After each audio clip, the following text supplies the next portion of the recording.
A paz do Senhor, meus irmãos, é um prazer estar aqui com vocês para mais uma aula da nossa Escola Bíblica Dominical. O subsídio de hoje é da nossa lição 7 com o tema Perdoa-me, Senhor. A nossa revista é Encorajamento, Instrução e Conselho. Desde já quero te convidar, você que ainda não é inscrito no nosso canal, se inscreva aqui embaixo, clique no sininho para receber todas as notificações e deixa aí embaixo também um comentário que sirva para edificar os nossos irmãos. Então, vem comigo, pegue o seu bloco de anotações, a sua caneta, a sua Bíblia, a sua revista. Vamos estudar hoje a lição 7, Perdoa-me, Senhor. Vamos lá?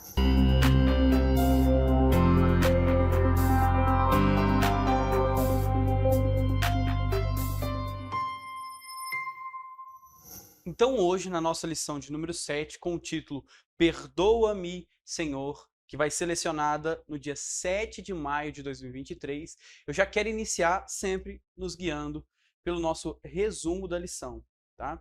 Então o resumo da lição vai estar tratando o seguinte: para viver um processo de restauração espiritual. E é exatamente sobre isso que nós vamos tratar na nossa lição de hoje. Hoje nós vamos falar então sobre o processo de restauração espiritual. Como nós como nós podemos alcançar uma restauração espiritual no meio da nossa caminhada cristã. Lembrando sempre que nós, enquanto cristãos que vivemos um processo de santificação, procuramos sempre estar perfeitos diante de Deus, mas pode acontecer e ocasionar que durante a nossa vida um acidente provoque que nós possamos vir a pecar. E qual é a ferramenta do cristão para alcançar o arrependimento genuíno e de fato ser perdoado por Deus e alcançar essa restauração espiritual? Vai ser isso que nós vamos tratar na nossa lição de hoje. É preciso reconhecer a benignidade e a misericórdia de Deus, bem como confessar o pecado praticado e abandoná-lo. Aqui já está a resposta, né? Então, como que nós alcançamos restauração espiritual? Reconhecendo a benignidade de Deus, confessando nossos pecados praticados e os abandonando.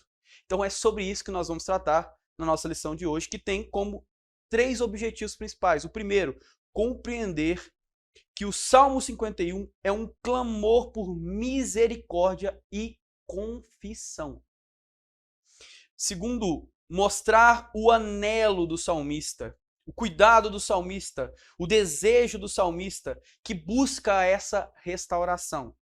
Terceiro, explicar que depois da confissão e da restauração, da comunhão com o Senhor, estamos prontos e vamos desejar adorá-lo publicamente. É isso que a nossa lição vai tratar e isso são os objetivos principais, professor. Então, como sempre, o seu aluno precisa sair entendendo que para alcançar uma restauração espiritual, compreendendo que Deus é benigno, que ele precisa confessar os seus pecados, buscar por essa misericórdia de Deus, alcançar o processo de restauração e assim entender que ele é apto, quando restaurado, quando perdoado por Deus, para o adorar de forma santa, plena, sem nenhuma mácula que o pecado pode deixar. Então, já trago aqui uma frase do pastor Hernandes Dias Lopes, que ele vai tratar exatamente sobre o arrependimento. Por que é importante e nós compreendermos isso sobre o verdadeiro arrependimento? O que o verdadeiro arrependimento pode nos trazer e como esse verdadeiro arrependimento é demonstrado? Alguém que não possua profundidade ao reconhecer o próprio pecado. Nós vamos perceber isso na nossa lição de hoje, que já adianto, é tratado sobre o Salmo 51. Nós vamos falar sobre o Salmo 51 de uma forma a reconhecer que o salmista Davi, ele trata ali sobre o pecado que ele cometeu. Então, ele tem uma profundidade em reconhecer que o coração dele é uma fábrica, né, de pecados e a todo tempo é o coração dele, nenhum outro motivo que o faz pecar. Ter essa profundidade, entender que a raça humana é pecaminosa por si e o nosso coração procura o pecado, ter essa profundidade, sem procurar se desculpar, sem procurar, de certa forma, tentar procurar formas de se justificar pelos seus próprios erros, né? Com tremenda humildade, com quebrantamento, ou seja, o coração quebrantado, um coração que está contrito, que está aberto ao arrependimento, Se não há essas características, se não há essas evidências, não há também um verdadeiro arrependimento. Então, que essa frase sirva para também te guiar, professor, durante a sua aula. São essas as características de um verdadeiro arrependimento: profundidade ao reconhecer o próprio pecado, sem inventar desculpas, se justificando, com uma tremenda humildade e com quebrantamento de coração, de espírito. Então, agora nós vamos entrar no nosso texto bíblico, que é Salmo 51. E como sempre, como o nosso intuito durante a nossa lição é explanar o Salmo 51, nós não vamos o ler agora. Nós vamos estar explanando ponto a ponto dele, que é um salmo de 19 versos, durante toda a nossa lição, correto? Então, para a nossa introdução, nós precisamos entender qual é a categoria que o Salmo 51 ele está, né? O Salmo 51, assim como outros salmos, ele pertence ao quarto salmos penitenciais tratados no livro de Salmos, tá? Então, ele é um salmo penitencial, ele vai falar sobre confissão de pecado, sobre arrependimento, sobre a importância, né, de se arrepender como sendo uma forma de buscar a Deus verdadeiramente, tá? E aí eu trago algumas perguntas para te guiar durante a introdução. Primeiro, qual é o contexto desse salmo? Tá? Qual é a estrutura desse salmo? E terceiro, quais os principais pontos que nós vamos estudar desse salmo que nós podemos trazer, né, para a nossa lida, para a nossa vida, tá? Então, primeiro, a primeira pergunta aqui, eu vou até voltar, qual o contexto? Tá? O contexto, a maioria dos nossos comentaristas vão trazer que o contexto está intimamente associado à confissão do pecado de Davi, né? Então, o que motiva a escrita do Salmo 51? É uma forma de confissão do pecado, de tudo aquilo que ele viveu ali em 2 Samuel capítulo 11, né, com Batseba. A Bíblia vai nos falar que Davi, certa feita, não vai à guerra, fica em casa. E ele, nos seus aposentos, começa a observar, né, pela porta, pela janela, uma mulher que se banhava. E vai falar que ele desejou aquela mulher, fez com que ela fosse traga ao palácio. Ele teve relações com essa mulher, que era esposa de Urias. E para encobrir o seu pecado, né, quando ele descobre que ela estava grávida, ele procura planejar uma festa para Urias, para que Urias deitasse com sua mulher e ninguém percebesse que o filho era, na verdade, de Davi, mas sim de Urias. Como o plano não dá certo e Urias fica na porta do palácio, então ele planeja o matar, envia e o coloca na frente de batalha. Urias é morto. E Davi nada percebe, até que um dia o profeta Natã é enviado por Deus a Davi e fala: eu gostaria de contar ao rei uma história. Ele conta: certo homem tinha várias ovelhas e também um outro homem tinha apenas uma ovelhinha. Esse dono de várias ovelhas toma a única ovelha desse homem que apenas tinha uma, pega ela para si, toma ela e esse homem fica sem nenhuma ovelha. E Davi, a Bíblia vai falar que ele se ira, ele toma-se por justiça e fala: esse homem que fez isso deve ser morto. E é nesse momento que o profeta Natã vira para ele e fala: esse homem é Davi, é o Senhor rei, que poderia ter qualquer mulher do reino, mas tomou a mulher do seu servo Urias. E a Bíblia vai falar que naquele momento ele ficou contrito. Ele não procurou justificar: mas é porque ela estava com a janela aberta, com a porta aberta, e eu a desejei. A culpa é dela, a culpa é da situação, eu não deveria estar aqui, como muitos fazem. Não, Davi, ele reconhece o seu pecado. É esse o contexto, né, que vai ser estabelecido para a escrita desse salmo. É a confissão, um coração contrito, verdadeiro, que busca arrepender-se e restaurar-se diante de Deus. Essa é a motivação, então, para a escrita desse salmo.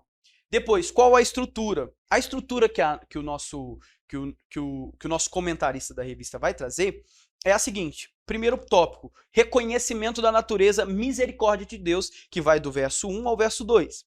Segundo, confissão de pecados, que vai do verso 3 ao verso 5. Terceiro, busca por restauração, do verso 6 ao verso 13. E a adoração verdadeira, que vai do verso 14 ao verso 17. Eu estendo até o verso 19 para que a gente possa ter uma completude de compreensão dessa composição. Eu gosto também, gostaria de trazer aqui como algo especial para a gente, alguns que não me conhecem, eu sou músico.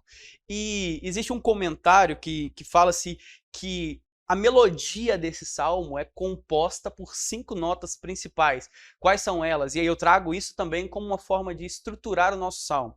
A primeira nota, a nota do pesar do pecado, do verso 1 ao verso 2, porque vê-se que há um arrependimento genuíno daquele pecado cometido. A segunda nota que é estabelecida aqui é a nota da responsabilidade. Ele reconhece o seu pecado. Ele não dá desculpas para o seu pecado. A terceira nota musical que é estabelecida no Salmo 51 é a nota decisiva de arrepender, de arrependimento, do verso 3 ao verso 6. A quarta nota, a nota da alegria que o perdão e a limpeza pode trazer, dos versos 7 ao verso 14. E a quinta nota musical estabelecida nesse salmo, tratada nesse salmo, é a nota certa do testemunho. É aquele que recebeu graça de Deus por ser um vil pecador e agora testemunha da misericórdia de Deus. É muito interessante se nós percebermos como é completo esse Salmo 51 e quão profundo ele é e o quanto ele pode nos trazer um coração contrito a Deus.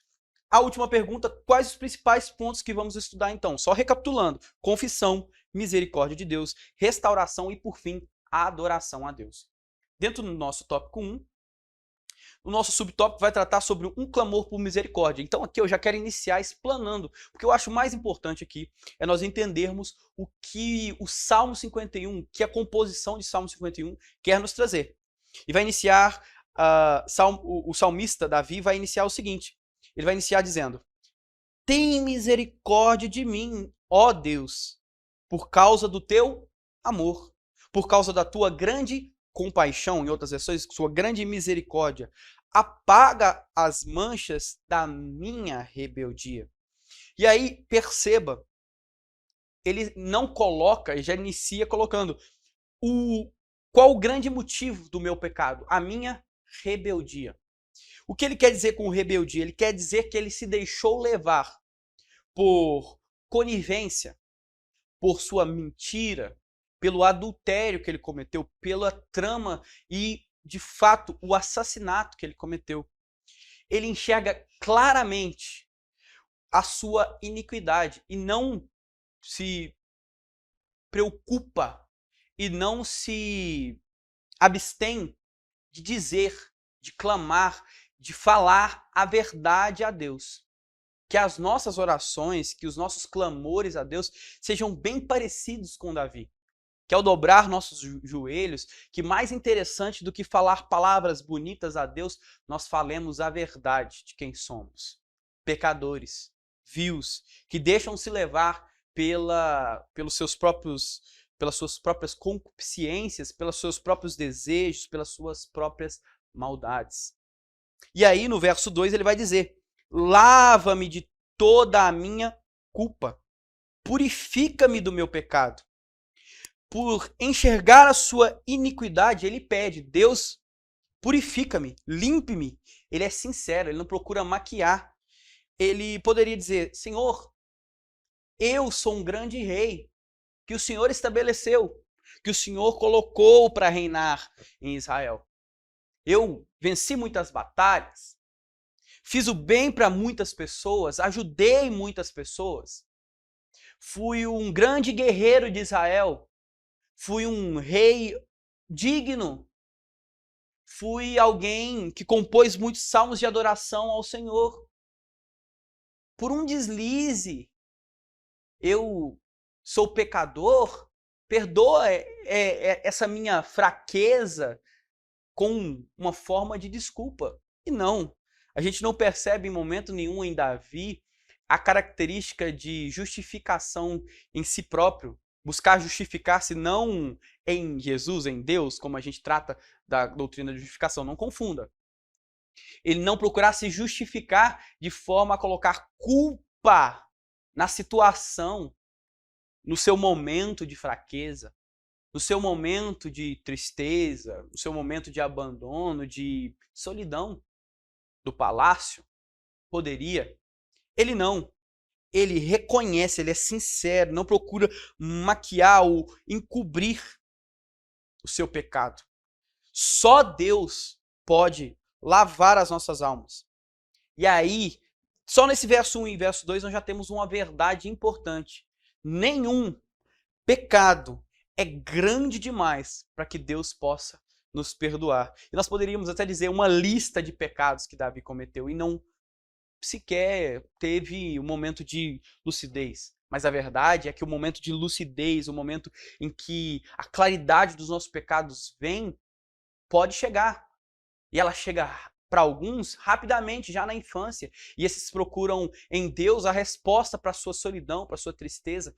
E muitos procuram em qualquer outro motivo, aí vivem uma vida de bebedeiras, de drogas, para que possam maquiar as suas aflições que, na verdade, revelam uma claridade do pecado, uma claridade da verdade de quem ele é. E para fugir dessa verdade, como eu disse, tenta maquiar, tenta encobrir, tenta se esconder. Mas a verdade é que só Deus que pode nos perdoar. E aí eu vou para o nosso subtópico 2, confessando o pecado. Nós vamos perceber ali no verso 3 que começa assim: pois reconheço a minha rebeldia. Como eu já disse, ele reconhece. Meu pecado me persegue todo o tempo. E alguém que olha isso aqui fala assim, é alguém miserável.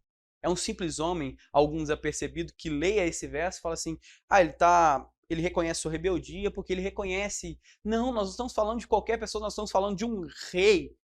O rei mais conhecido da história de Israel. Um grande rei com fama, com glória, com riquezas, com poder.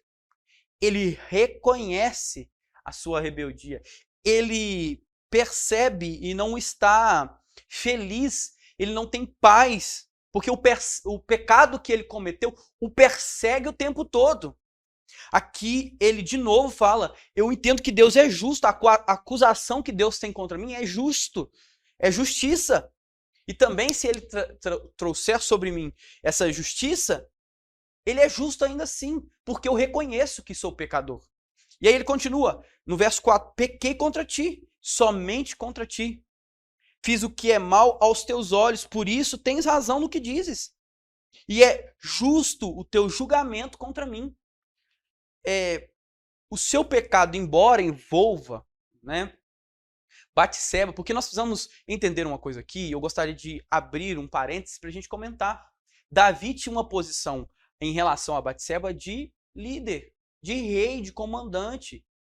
Imagina se é difícil recusar muitas vezes o pedido de alguém que está em posição de superioridade. Ele tinha uma posição de liderança sobre ela. Ele era rei. Como ela poderia também recusar ou negar o chamado de um rei para si? É claro que aqui não estamos tentando justificar que Batseba não aceitou em seu coração se deitar com Davi. Pelo contrário, é claro, e a maioria dos comentaristas vão trazer isso, que ela sim queria, mas ainda assim ele usou-se do seu poder, da sua posição de liderança para cometer um pecado, primeiro contra Batseba, segundo contra o seu esposo Urias, e terceiro contra a criança que estava no ventre dela, que foi morta por conta do pecado. Então, perceba, o pecado dele não envolve somente uma ou duas pessoas, ou somente a ele, envolve muitas pessoas. Muitas das vezes o pecado que nós cometemos não nos afeta apenas, mas afeta a todos, assim como vários exemplos da Bíblia em homens que, como Jonas, pecou e estava insistindo em pecar, fugir de Deus, entra em um barco e achou que por estar fugindo apenas ele seria atingido. Não! Muitas das vezes o nosso pecado se reflete em todo o barco. Muitas das vezes o nosso pecado não somente nos afeta, mas afeta a vida de todos que estão ao nosso redor. Muito cuidado! E você que é líder, entenda, olha a posição de liderança sendo usada de forma a ser cooptada para o mal. Cuidado com a forma que você utiliza a sua liderança. Cuidado com a forma que você utiliza a sua posição em relação às pessoas. Porque muitas vezes essa posição, essa liderança que você tem sobre outras pessoas, pode ser utilizada para o mal. Cuidado, não se deixe levar pela aparência do mal, pelo pecado. Busque a Deus e que Deus possa te ajudar a usar a sua liderança de forma honesta, justa diante de Deus. Mas entenda, ele fala, pequei somente contra ti. Entenda que quando nós cometemos um pecado, né, contra as pessoas, contra a criação de Deus, nós estamos, em última instância, a instância mais importante, pecando contra o próprio Deus. Então é por isso que Davi reconhece, eu pequei somente contra ti. E também, se nós formos perceber, a importância que Davi dá ao pecado que ele cometeu contra Deus, mostra que ele mais importa do que aquilo que Deus acha dele, do que aquilo que os homens acham dele. Então, por isso ele reconhece o pecado e diz que pecou contra Deus, contra o olhar de Deus, e Deus viu que era mal. E ele tem razão de o julgar. Né? E aí, no nosso subtópico 3, Deus é quem remove o pecado. E aí, no verso 5, ele vai falar, pois sou pecador desde que nasci. Sim, desde que minha mãe me concebeu. Olha a profundidade desse salmo. Ele reconhece que o coração dele é pecaminoso e o pecado está na raça humana desde que ele nasceu, desde sempre. Precisamos entender que o nosso coração tem uma tendência natural ao pecado. Tem uma origem na contaminação da raça humana lá desde Adão e Eva. E é parte da dívida do homem, nascido como uma raça caída. Não são as coisas que nos fazem pecar, como muitos acreditam. Foi a situação. Foi meu momento de tristeza. Foi meu momento de abandono. Foi meu momento de aflição. Foi as minhas amizades. Para de colocar culpa nas coisas que estão ao seu redor. Muitos colocam, mas é a pornografia. Mas é não sei o quê. Mas ela estava sozinha em casa. Mas a mulher estava com a janela aberta ou a porta aberta e eu a desejei. Para de colocar culpa no que está ao redor. A culpa verdadeira dos seus problemas é você mesmo. A culpa do seu pecado é o seu coração tendencioso ao pecado e não ao que está ao redor. E essa é uma verdade que Davi reconhece. E aí no verso 6 ele vai falar, tu, porém, desejas a verdade no íntimo e no coração me mostras a sabedoria. Deus deseja verdade. Deus deseja que nós sejamos íntegros, que nós sejamos autênticos, que nós sejamos fiéis a Ele. Esse é o desejo. É um desejo de verdade que Deus tem a nós. E aí a verdade é inquestionável. Contra a prática do pecado só há um antídoto. Voltar-se a Deus por intermédio de Jesus Cristo. Confessar o nosso pecado e o abandonar. Nós percebemos que Davi violou vários mandamentos do decálogo. E ainda assim, o que ele importa é que, por violar, né, todos os vários mandamentos do decálogo, ele percebe que ele violou basicamente toda a lei moral de Deus. Ele violou tudo aquilo que Deus tinha como preceito para a vivência, para a vida dele. Né? Por aquilo que ele tinha como moral a ser praticada durante a sua vida. E isso nós terminamos o nosso tópico 1. Vamos para o nosso tópico 2, purificando a vida interior. E aqui, somente um verso já traz todo o sentido do nosso subtópico 1, que é purificando a vida interior. No verso 7 vai estar escrito o seguinte, purifica-me da minha impureza e ficarei limpo. Lava-me e ficarei mais branco que a neve. Em outras versões fala, purifica-me com hisopo, que é um ramo de arbusto do deserto usado para borrifar sangue sobre um leproso como uma forma de tratamento para o curar. Então, o que ele percebe? Ele reconhece, né? Purifica da minha impureza, né? Purifica-me com hisopo, né? Com batidas, que essa batida, né, seja feita por Deus para me modificar, para me curar, que eu possa sofrer, mas sofrer de uma forma que eu seja transformado.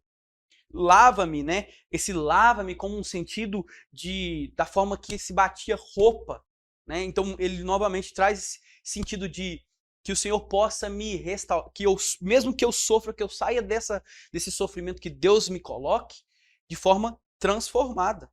É esse o sentido. Somente Deus pode criar um coração puro e um espírito reto em nós. E nós nos tornarmos mais alvos que a neve, sem nenhuma partícula de poeira, sem nenhuma fuligem do pecado, sem nenhuma mácula do pecado, que nós sejamos definitivamente, né, e verdadeiramente limpos do pecado que nasce dentro de nós, que é o que está escrito em Tiago, capítulo 1, do verso 14 ao verso 15. Que nós possamos definitivamente ser limpos e purificados, porque quando nós temos a nossa vida purificada interiormente, nós transparecemos essa verdade. E aí, no nosso subtópico 2, restituindo a alegria e o júbilo. Um dos benefícios que essa restauração nos traz inicia-se agora. E aí ele pede, devolve-me a alegria e a felicidade, no verso 8. Tu me quebraste, agora permite que eu exulte outra vez, que eu me alegre outra vez. Ele tem convicção do seu pecado e ele agora reconhece que quando ele reconhece que esse pecado tem uma sensação nele como de ossos quebrados, que ele foi moído pelo pecado, né? Que a justiça de Deus trouxe a ele, não trouxe mais a paz, a alegria, e ele pede, devolve-me a alegria, devolve-me a felicidade, que eu possa ser alegre novamente. E no verso 9, não continue a olhar para os meus pecados, remove as manchas da minha culpa. Deus é a única solução, e o salmista sabe disso. Está pedindo solução para quem tem solução, né? Com a vida interior purificada, então ele sabe que ele terá alegria, que ele terá júbilo, que ele terá felicidade outra vez. E aí no nosso subtópico 3, a restauração começa pela renovação interior, que eu já disse. E ele pede, cria em mim, ó Deus, um coração puro e renova dentro de mim um espírito firme. Deus faz existir um coração puro. Ele pede um coração novo, porque ele entende que o que ele tem é tendencioso ao pecado, ele já reconheceu isso. E entenda, Deus pode fazer existir um coração puro. Deus pode fazer existir um coração que tem uma mudança radical, que esse espírito seja inabalável, que seja resistente diante dos ataques e das oportunidades, tentações de pecar, que seja firme para emergir de fato uma vida santa, que agrade a Deus. É isso que o salmista Davi pede nesse salmo. A decisão de restauração de uma vida não é nossa. E aí eu estendo, não é de um líder, não é de uma liderança ser restaurado, ser levado de volta, ser trago de volta à presença, à oportunidade de adorar a Deus. Não é uma escolha nossa, é uma escolha e uma decisão de Deus. Não é uma decisão humana. Nós não temos poder para excluir, para excomungar, para retirar alguém que Deus já desejou restabelecer, que Deus já desejou restaurar, que nós possamos ter o nosso coração aberto a entender a vontade e o desejo de Deus, para que nós não possamos agir de forma incorreta segundo aquilo que Deus já tem para os seus filhos. Deus quer que nós tenhamos uma vida de arrependimento, abandono do pecado e uma vida pura, imaculada, e uma vida santa, para que nós possamos o adorar de verdade. A nossa inclinação ao pecado, como eu já disse, é natural. Nós sempre desejamos agradar a nós mesmos. Nós sempre estamos procurando satisfazer nossos próprios desejos. Mas a verdade é que quando nós abrimos mão da nossa vontade para fazer a vontade de Deus, é aí que de fato nós estamos vivendo. E nós vamos viver com um coração puro, um espírito reto, com felicidade e com júbilo em Deus. E aí nós vamos para o nosso último tópico, o tópico 3, prontos para adorar. E aí dentro do nosso tópico 1, o desejo de participar da adoração pública. Perceba, olha o que nós tratamos. Ele reconhece o pecado, confessa o pecado, pede a Deus restauração e agora ele vai, entendendo que foi restaurado, que está no processo de restauração definitivo, vai pedir e vai desejar adorar a Deus. E aí ele fala, não me expulse de tua presença e não retires de mim teu Santo Espírito. Essa purificação realizada por Deus assegura a presença dele e a plenitude do seu Espírito. Lembra? Plenitude. O que é isso? É mais do que paz. É relacionamento com Deus. É relacionamento com ele. E esse mesmo sentido só é trago em Isaías 64, do verso 10 ao verso 11. Esse sentido de plenitude, de paz, de segurança da presença, né? Então, nós percebemos que ele tem desejo de quê? Da presença de Deus. Ele deseja adorar a Deus, ele deseja que o Espírito reine sobre ele. E aí, nosso tópico 2, quebrantamento e contrição. No verso 12 vai falar: restaura em mim a alegria de tua salvação e torna-me disposto a obedecer. Ou seja, a alegria da salvação, o espírito voluntário, em outras versões, é o mesmo que não ter dificuldade em abrir mão da própria vontade para obedecer a Deus, para seguir os preceitos morais e éticos que Deus traz. E no verso 14, o seguinte: perdoa-me por ter derramado sangue. Olha só, ele reconhece publicamente o seu pecado. Ó Deus da minha salvação, então com alegria anunciarei a tua justiça. Ao mesmo tempo que ele entende o pecado, ele reconhece o pecado, ele pede: livra-me dos crimes de sangue, né, em outras versões, ou seja, livra do pecado que eu cometi. É um reconhecimento do ato de transgressão. Aí ele pede, verso 15, abre meus lábios, Senhor, para que minha boca te louve. É um resultado do processo de restauração realizada por Deus. Ele pede para adorar, ele tem desejo de adorar. Ele tem um coração contrito, quebrantado para adorar, como nosso subtópico traz. E aí, olha a importância disso aqui. Versos 16 e verso 17. Tu não desejas, ó Deus, sacrifícios, do contrário, eu os ofereceria. Também não queres holocaustos. E aqui entenda, Deus não está interessado mais no que você faz do que naquilo que você é. O que ele está querendo dizer aqui é que não adianta sacrifício e holocausto se não há justiça, se isso não é condizente com aquilo que nós estamos vivendo, se não é coerente com aquilo que nós estamos vivendo. Porque Deus está muito mais interessado em quem nós somos do que aquilo que nós fazemos. Então, entenda, Deus não está importando muito mais com o cargo que você tem, com a posição que você tem de liderança, de cantor, de pregador, de alguém que explana a palavra, de alguém que ensina, de alguém que cuida. Deus está mais preocupado com a sua vida e seu relacionamento com Ele. Como tem sido os seus dias? Será que você tem apenas oferecido sacrifício, tem ido à igreja, tem frequentado a igreja, tem feito um trabalho na igreja, mas não tem sido aquilo exatamente que você faz? Porque, no verso 17, o sacrifício que deseja é um espírito quebrantado. Deus está muito mais preocupado com aquilo que somos internamente. Não rejeitarás um coração humilde e arrependido. Deus quer que nós sejamos sinceros, ou seja, Ele quer saber não do nosso sacrifício, mas da motivação daquilo que fazemos na igreja, daquilo que pregamos, daquilo que cantamos, daquilo que explanamos. Por que nós estamos cuidando? Por que nós estamos indo atrás do irmão? Qual é a motivação pela qual você trabalha para Deus? Se é de forma humilde, arrependida, entendendo e sendo um pecador confesso e que abandonou o pecado, se as nossas motivações estão certas, Deus não irá rejeitar esse coração. Não podemos nos apresentar para Deus em um momento de adoração, porque é isso o nosso tópico 3, prontos para adorar. Nós não podemos apresentar a Deus uma adoração de qualquer forma.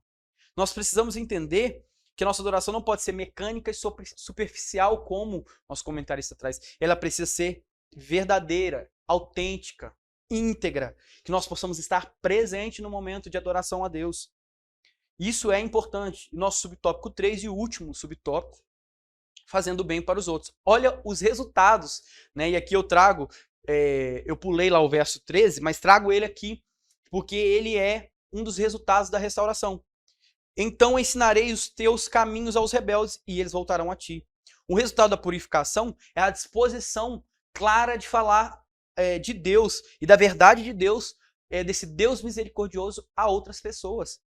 Então, o que o salmista fala, se tu purificares meu coração e estiver limpo, então eu ensinarei os teus caminhos aos rebeldes. Me restaura, porque é a partir desse momento que eu me disponho a ensinar para que os pecadores, os rebeldes também voltem a ti, Senhor. No verso 18, olha com favor para Sião e a ajuda, e constrói os muros de Jerusalém. Ele estende o clamor de confissão, de restauração, para além dele. Ele quer o bem não só dele mesmo, mas de todo o povo. Isso é um resultado de alguém restaurado. Ele para de se preocupar consigo próprio e passa a se preocupar para que todos sejam abençoados, para que todos sejam cuidados, para que todos sejam restaurados e para que todos possam viver uma vida íntegra com Deus. E no último verso 19, então te agradarás dos sacrifícios de justiça, dos holocaustos e das ofertas queimadas, e sobre teu altar novilhos voltarão a ser sacrificados. Deus quer, entenda, sacrifícios de justiça. Deus quer que nós sejamos justos, que nós tenhamos claridade, que nós tenhamos de forma clara aquilo que nós fazemos para Ele. Então, perceba, Deus está muito preocupado, muito mais preocupado com aquilo que somos, como eu já disse. Para que nossa adoração seja aceita, como nós tratamos na lição de número 5, como Caim, por exemplo, e Abel, que Abel teve a si aprovado para depois ter a sua adoração aprovada, enquanto Caim teve a si reprovado e a sua adoração reprovada, que nós possamos ter a nós aprovados por Deus, que nós sejamos aprovados por Deus para que a nossa adoração seja definitivamente íntegra e santa a Deus. Então, para nossa conclusão, nós percebemos que a palavra de Deus nos ensina a vigiar e a cuidar da nossa vida espiritual. E nós precisamos entender que o Espírito Santo é quem nos guia, é quem nos convence, é quem traz à tona que somos pecadores. É Ele quem nos convence do pecado, do juízo. E nós precisamos orar para que o Espírito Santo tenha misericórdia, para que Deus tenha misericórdia e por intermédio de Jesus possamos alcançar essa misericórdia de Deus. E definitivamente o Espírito Santo revele o que nós precisamos mudar, porque esse é o trabalho dele. E aí, de fato, a nossa revista traz uma coisa importantíssima. É tempo de humilhar-se. É tempo de nós confessarmos os nossos pecados. É tempo de ser restaurado por Deus. E entenda, primeiramente você confessa o seu pecado a Deus, depois a sua liderança. Por quê? Porque a sua liderança, assim como Deus tem o poder de te condenar? Não. A sua liderança tem o poder de te ajudar, de te aconselhar, de te guiar pelo caminho. É essa a importância de um pastoreio, de um líder, para que ele possa te aconselhar. Então, confesse o pecado a Deus e confesse a alguém que possa te ajudar nesse caminho. Porque Deus estabeleceu líderes para que possam nos ajudar durante a nossa vida com Ele. Então, que Deus possa te abençoar. Então, meu irmão, a paz do Senhor. Que as bênçãos se derramem sobre você, sobre a sua família e que definitivamente nós possamos viver uma vida de arrependimento, de confissão de pecados, de restauração e adoração fiel a Deus. É tudo que eu desejo para você, que você seja usado esse domingo na sua igreja e que muitas vidas sejam abençoadas por intermédio de você. Até a próxima aula, eu te desejo uma boa semana para você que já assistiu essa semana e quero reiterar, se inscreva no nosso canal, ADMPTV, clica no sininho, deixa um comentário aí. Que Deus te abençoe.